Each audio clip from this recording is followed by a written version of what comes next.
My name is David Moore, and I'm the Alderman of the 17th Ward. I'm standing here with some other Aldermen, Alderman Tavares and Alderman Anthony Beal, not present with us, that's standing with us, Alderman Nick Sposato, Alderman Chris Taylor-Farrow, and Alderman Raymond Lopez, and I think I said Nick Sposato, and I think it was one more. But anyway, all of them couldn't make it, but I thank the ones that could, along with some of our residents, as well as Donovan Price, who is on the ground here, and all of them would introduce themselves as they speak. What we're here for today is because we got a call earlier today from the administration that the mayor will be ending ShotSpotter in September. And for us, that is not acceptable. I chose this location purposely, something that data cannot pick up. For years, when I first got in office in 2015, at this senior building, I would constantly get calls about shootings. When they implemented ShotSpotter, those calls went down. What we're dealing with here, you all, our residents are sometimes so immune that they don't always call the police. But what they will do is call their alderman. And then we have to get together and we have to make sure something is done. Just yesterday, a good friend of mine, who I grew up with, very intelligent young man, called me from the Auburn Gresham community, fussing, saying, Alderman, there was some shots on my block, and the police never showed up. I kept looking out the window. I waited. They never showed up. I said, did you call the police? He said, no. I thought somebody else was going to call. And I said, that somebody else thought you was going to call. Therefore, we cannot collect data when people are not calling, because when we show up at CompStat and when the police show up at CompStat, they're looking for calls for service in order to deploy officers. When they're not seeing those calls coming in, they're not deploying them there, and yet the community keeps saying, why aren't the police coming out? ShotSpotter has given us that. And so in this area, where we got seniors living who are impacted by this, losing ShotSpotter would be a detriment. And ShotSpotter, let me tell you, it saves lives. Here's the other thing, you all. When you choose a great superintendent, we use the community, right, to voice their opinion about what superintendent they wanted. They chose who? Larry Snelling. Everybody's saying one of the greatest, one of the best, and we are seeing the numbers going in a positive direction. Here's a man that everybody respects and the community says, I need ShotSpotter in my toolbox. And you're going to deny the man who's responsible for public safety the ShotSpotter in his toolbox. That is devastating to me. And so it's totally unacceptable. So I am asking, and we're asking the mayor, please, please do not end this ShotSpotter, because all the data you're talking about does not always show what we see out here in these streets every day of the week. And so I truly appreciate you all coming out so you all can hear this, and you're going to hear for some of these residents that are impacted, so you're not just saying that this is an alderman or a political voice that's going against something that the administration wanted. I know we make campaign promises, right? And people want to keep all of their campaign promises. But we better sometimes go what's right. And keeping ShotSpotter is the right thing to do. Thank you so much. Let me introduce you all to Alderman Tavares. Good evening, everybody. Alderman Tavares, Saldana Tavares, 23rd Ward. I want to lay out 3 important facts about ShotSpotter. ShotSpotter reduces response times. It saves lives, and it preserves evidence to solve crimes. The only people against ShotSpotter are the organizers, the community organizers, who want to use the money that saves black and brown lives into their own pockets. And we're not going to take a seat back to the demands of these organizers who have absolutely no experience in stopping violence in our streets. And at the end of the day, the question is simple. Do we want police to investigate possible gunshots in our community? We think they should, but the mayor says no. And he's wrong. And he needs to change his mind and listen to the community. Thank you. And with that, I'd like to introduce 9th Ward Alderman Anthony Beal. Good evening, everybody. I'm here to lend my voice to a very bad decision by the administration. We've seen the decisions that this administration has been making, and this is another one that is extremely bad. When you have a superintendent that you handpicked to be the superintendent of police, and you go against the person that you have charged with reducing violence, you're going against the expert that you picked to reduce violence. Doesn't make any sense. And then, when you look at what we're dealing with in our communities, black and brown communities hear gunshots all the time. There are some communities are immune to it. So therefore, sometimes people just don't call the police. ShotSpotter saves lives. Why? Because the police will still respond to that call. And if somebody has been shot or injured, it's going to be minutes at stake. And the police may get there to save somebody's life who the people did not call the police. So they may get there to give up that person some aid to save their life. And so this is, again, another bad decision. My colleague mentioned it. Sometimes you make campaign promises, but let me just say this. All the decisions that this administration is making is not based on fact. It is based on policy that they're trying to put in place. But when you put politics in front of public safety, we have to draw the line. And so we understand the mayor's only been here for a few months, but we are in these streets, and they need to listen to the people that are out here in the streets trying to fight gun violence, trying to make our community safe every single day. I'm going to say it again. This is a bad policy by this administration, and he needs to reverse course, because let me just say this, and I'm going to close. Most preachers, they close 3 times. I'm going to close on this 3rd time. Why, if ShotSpotter is so bad, why are you waiting until after the convention? Why are you waiting until after the convention? If the people of the city of Chicago are not at the forefront of your policies, you want to wait until all the dignitaries come from around the country and then cancel ShotSpotter the month after they leave? What about the people that are here every single day? That should be your focus. Your focus shouldn't be canceling ShotSpotter after the convention is gone and then we have to still deal with the gun violence in our community. Thank you so much. Before I bring up some of my constituents, Alderman Bill touched on something, and he talked about facts. I remember a pastor by the name of Gordon Humphrey Jr., he did a sermon. He said, you may have the facts, but do you know the truth? You may have the facts, but do you know the truth? His facts may be showing certain numbers of certain things, and he's going to present these numbers. The administration is going to present their numbers and say, these are the facts. Let me give you an example. If I get up here and tell you, fact is, a woman shot and killed her husband, you was like, well, that's a fact. She killed him. She needs to go to jail. Truth was, he was beating her ass every single day. And this woman could not get any help and get out. That's the truth.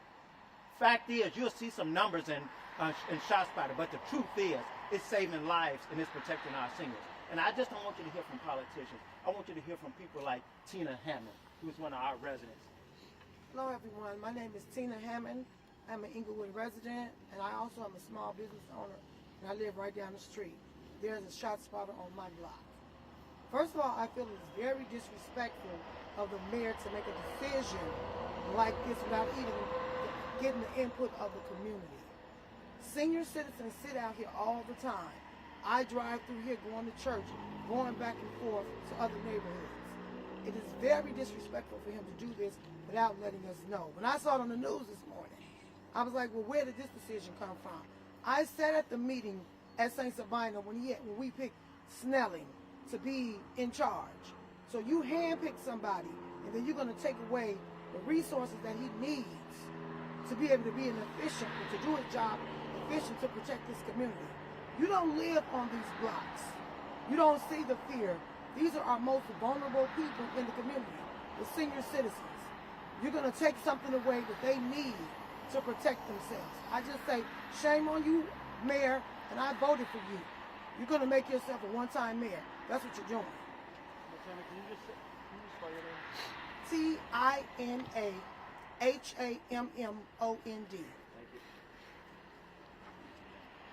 My name is Deborah Collins, and I think it's a terrible thing that is being done to the senior citizens. lot of lives. Like she said, we have people sitting out here in the summertime. I'm a senior, I live right down the street. I may have to live here one day. You never know. But they're sitting out here, we get up, we walk and come, pass by, speak hello. Why should we have to be in hiding because we have nothing to protect us?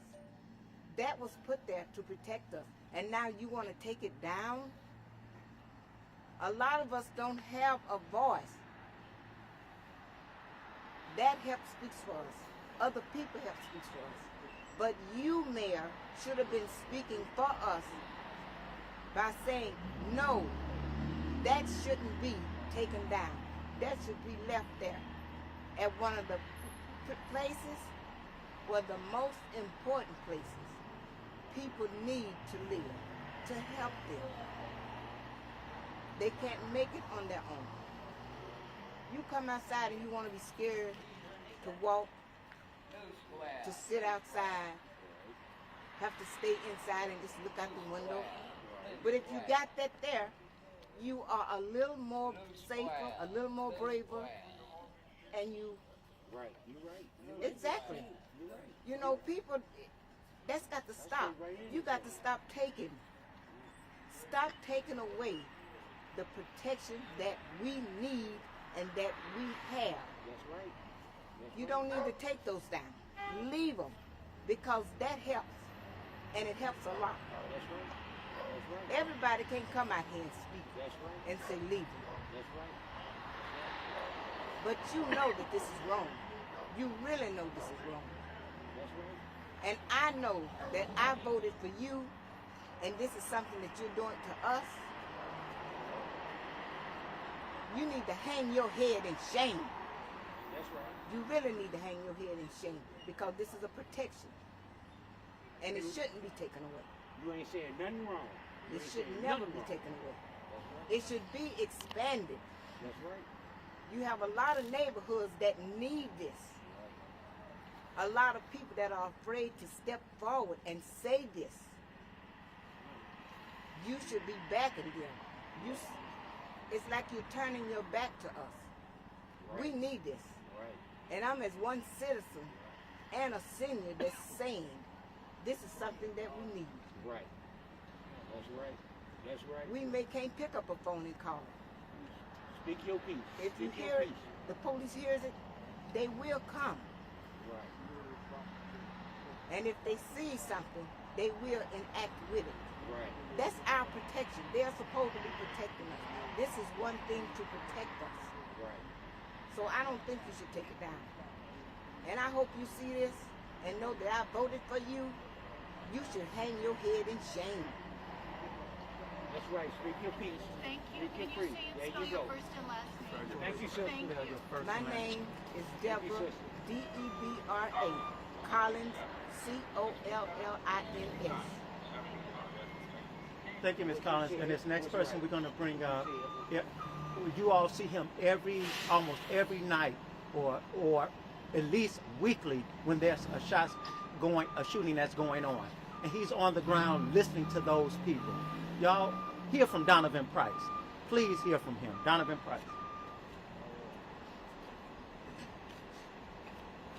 My name is Pastor Donovan Price. ShotSpotter saves my life every night. I live this. I am a stat. But statistics don't tell names. Statistics don't tell stories.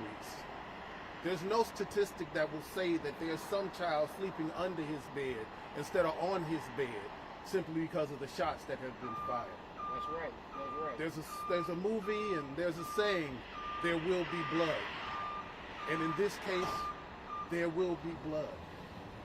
ShotSpotter is somebody's last cry for help. And now that cry won't be heard. They say that everything in Chicago can either be politicized or monetized. And in this case, both are true. When we take certain things away, then certain things happen. Everybody knows that. My mother taught me that. ShotSpotter is needed. Not just needed for reasons that the police might come earlier, but needed for peace of mind. peace of mind for somebody who's worried about shots and is scared to call. Somebody who's worried about shots because they've been shot before. Somebody who's not going to show up on the data sheets. Because we don't live data, we live lives. And in this case, we lose lives. God bless. All right. Thank you, bro. Thank you so much. We'll take any questions if you all have any. Has Mayor explained that September date to you guys why it September? I didn't get that. I didn't ask, and I didn't get that answer. I just told it was going to be expired, and they were going to end it in September. And I began to get other calls and said it was because of the convention. The administration didn't tell me that, but just through some other calls I got, they said they wanted to wait until after the convention.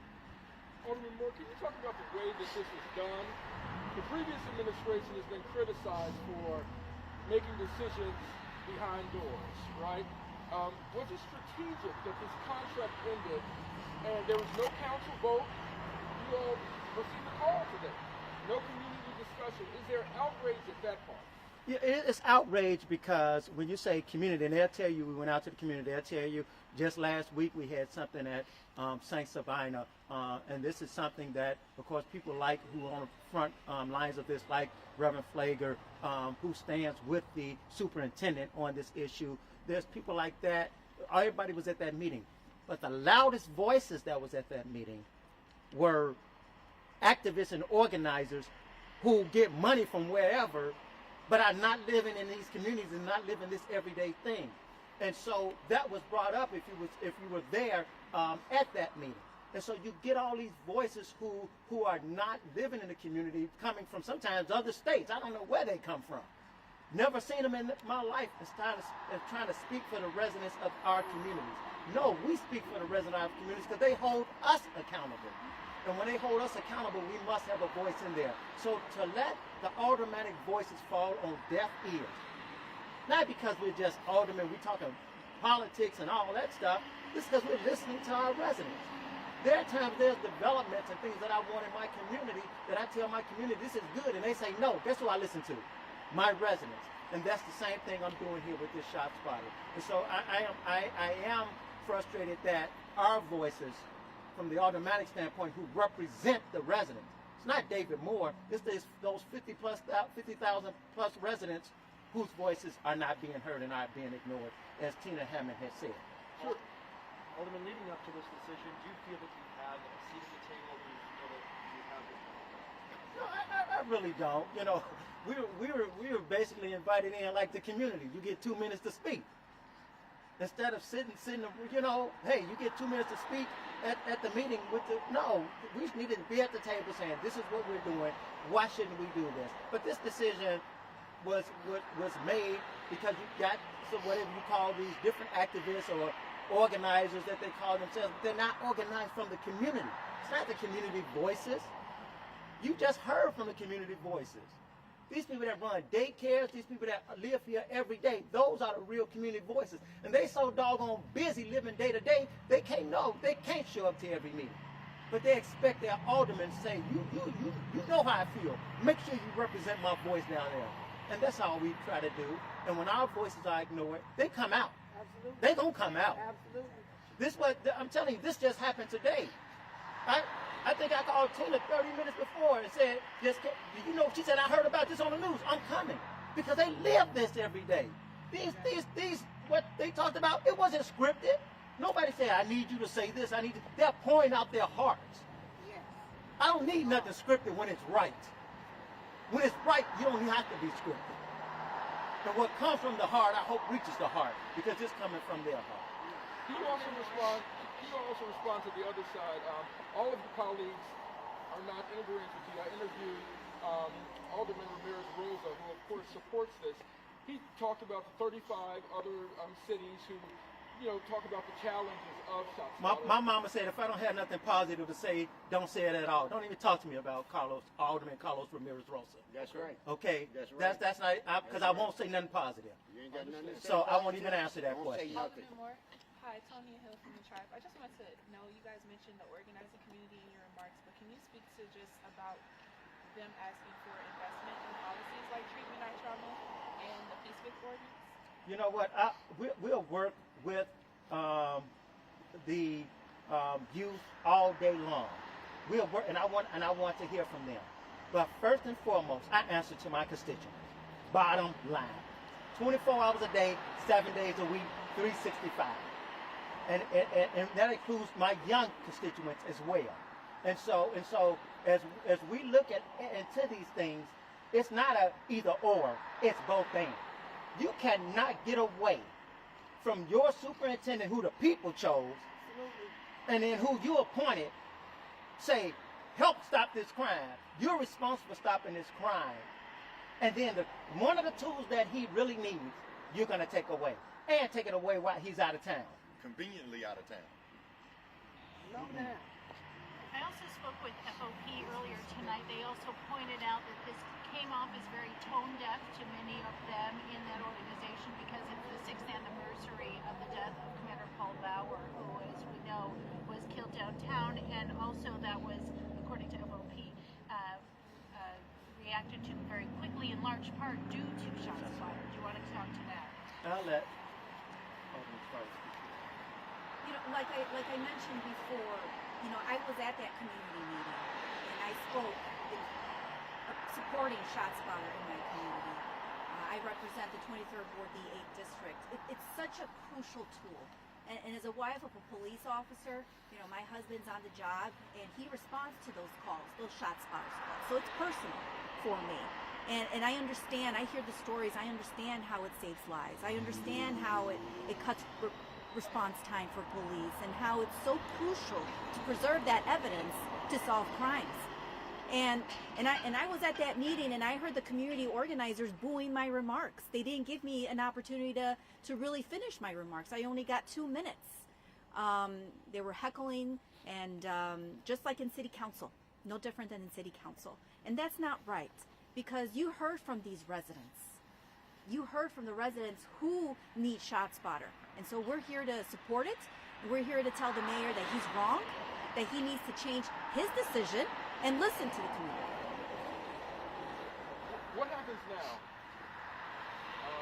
If the community engagement has not improved, if by all accounts folks in underserved communities are not calling police, what happens now? What are you all able to do as aldermen and city council members to keep residents safe in your wards? Well, if this stays in effect. What we need to do is save the city from itself. And what I mean by that is we need 26 aldermen to stand up and say we need ShotSpotter, and we can put an order in the city council to mandate that this stays in place. And so that's going to be our charge over the next couple of months, is to get 26 aldermen to stand up and save this city by keeping ShotSpotter as one of the tools. And let me just say, I'm going to go back to this. When I've talked to several commanders on the south side, none of them have been consulted. None of them have been consulted by the administration on how they feel about ShotSpotter. How much support do you have now? You said you need 26. We'll see when it happens. All right, thank you all so much. Appreciate you all coming out and hearing our voices. Thank you.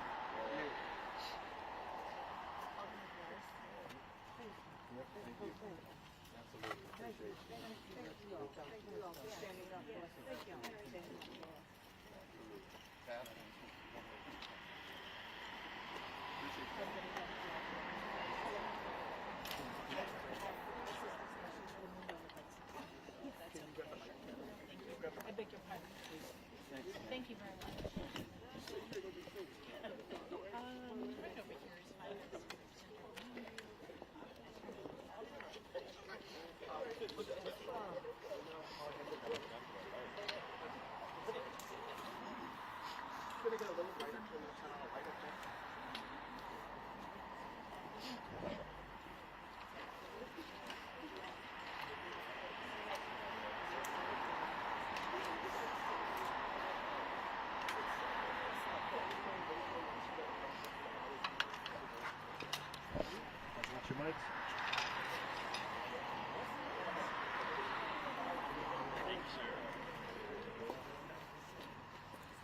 Thank you, sir. Here? Alderman Beal.